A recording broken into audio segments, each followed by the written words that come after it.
My name is Daniel Harper, and when I was in my early 20s, I worked as a shift manager at a McDonald's in the UK. 45 minutes after a woman let her kids turn my restaurant into a ketchup war zone, she was standing behind the building, elbow deep in a trash bag, covered in half-chewed fries and sticky sauce. And the worst part? She looked at me like it was my fault.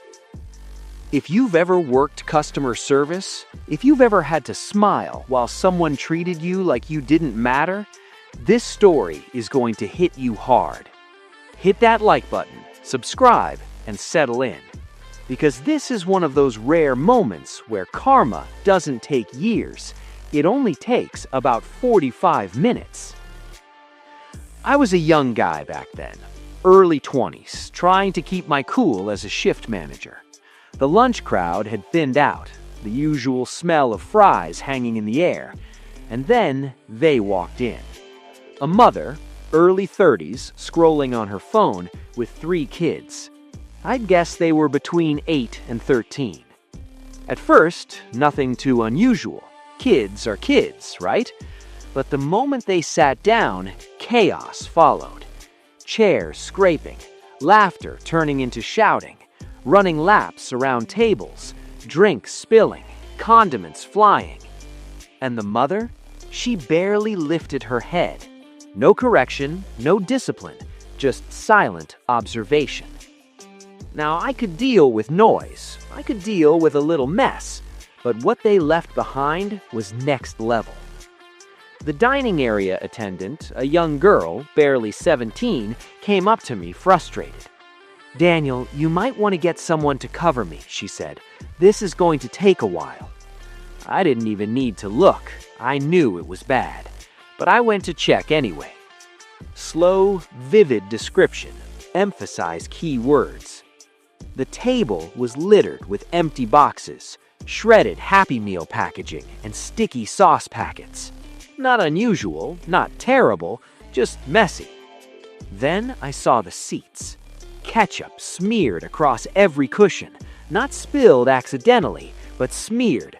Handprints and streaks, clearly from tiny fingers writing nonsense across the surfaces.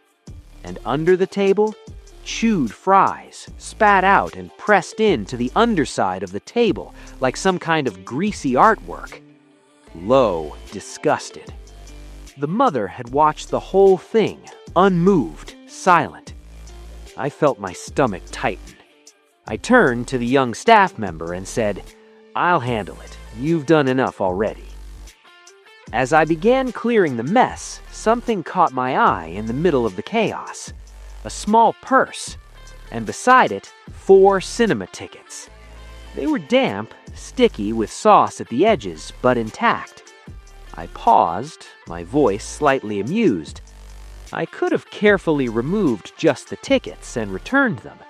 But then I thought about the chewed fries under the table, the ketchup smeared in letters across the seats, the sheer negligence of a mother letting her kids destroy someone else's work.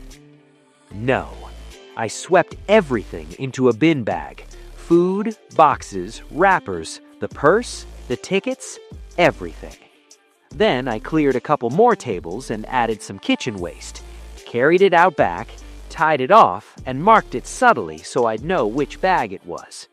Back inside, I went about my shift, calm, controlled, satisfied. 45 minutes later, the doors flew open.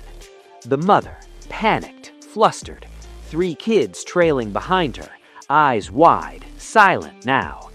"She left my purse and our cinema tickets here," she said sharply. I kept my calm, professional tone. "I'm terribly sorry. The table was in quite a state. I cleared it myself. I can show you exactly which bin bag it's in." Her face twisted. "You need to go through it and get it." I shook my head. "I'm afraid that's not my responsibility." Silence. She blinked, disbelief written across her face. "I do understand. Your kids made a mess, and personal items shouldn't be left in discarded waste. You may not have much time before your movie starts." Tension. The kids shifted uneasily. I sent the young staff member on lunch. No way she'd be guilted into helping clean this mess. The mother stormed outside. Karma moment. Digging through trash. I waited a few minutes, then casually stepped out back. And there she was, bent over the bin, ripping open trash bags, searching desperately. Her hands disappeared into half-eaten fries, greasy wrappers, and congealed ketchup. Her face twisted in disgust, her hands coated in sauce, sleeves smeared. And that's when I spoke. I recommend in future you not let your kids purposely make such a mess. She froze. The kids glanced at me, silent, embarrassed. Her entitlement? Gone. Her authority? Gone. Just her in the consequences of her own making. I turned and walked back inside. Sometimes revenge isn't elaborate. It doesn't take years of plotting. Sometimes it's just refusing to shield someone from the consequences of their actions. And when that lesson comes wrapped in a trash bag full of ketchup, cold fries, and crumpled tickets, it tastes surprisingly sweet.